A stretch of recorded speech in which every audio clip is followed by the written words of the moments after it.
അമ്മയുടെ പേരെന്തുവാ? എന്റെ പേര് ആ സരസ്വതി. എനിക്ക് ഞാൻ കൊല്ലത്തുനിന്ന് വരുവാ.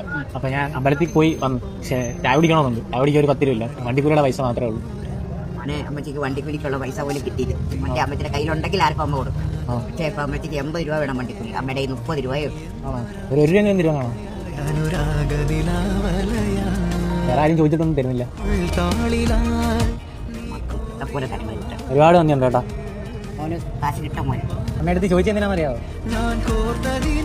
എന്തായാലും ഈ തന്ന 1 രൂപ ഞാൻ എന്തായാലും കൈ വെച്ചേ. 1 രൂപ അല്ല 2 രൂപ. 2 രൂപ എന്നെ പറ്റിച്ചപ്പം. നിന്നെ പോലൊരു മോൻ എനിക്കുണ്ട്. അല്ലാതെ എനിക്ക് ആരുമില്ല. ആരുമില്ല. മോനെന്തോ ചെയ്യുവാ? അമ്മയുടെ കയ്യിലുണ്ടെങ്കിൽ ആർക്കും വേണമെങ്കിലും കൊടുക്കാൻ മനസ്സുള്ളവളാണ്. ഞാൻ ഇങ്ങനെ പൈസ ചോദിച്ചില്ല. അപ്പൊ എന്ത് തോന്നിയാ? മക്കളെ അമ്മ വയ്ക്കും മറ്റൊന്നുമല്ല. കൊച്ചുമക്കളെ ചിലപ്പോൾ ജോലിയില്ലാത്ത മക്കൾ കാണും. അങ്ങനെ അഥവാ വന്ന് ചോദിച്ചാൽ അമ്മയുടെ മനസ്സറി ഉണ്ടെങ്കിൽ ആ അമ്മ മനസ്സറിഞ്ഞ് പ്രാർത്ഥിച്ചു കൊടുത്ത 2 രൂപ എത്ര പണം വെച്ചാലും അതിനേക്കാളൊക്കെ വലുതാണ് ആ 2 രൂപ.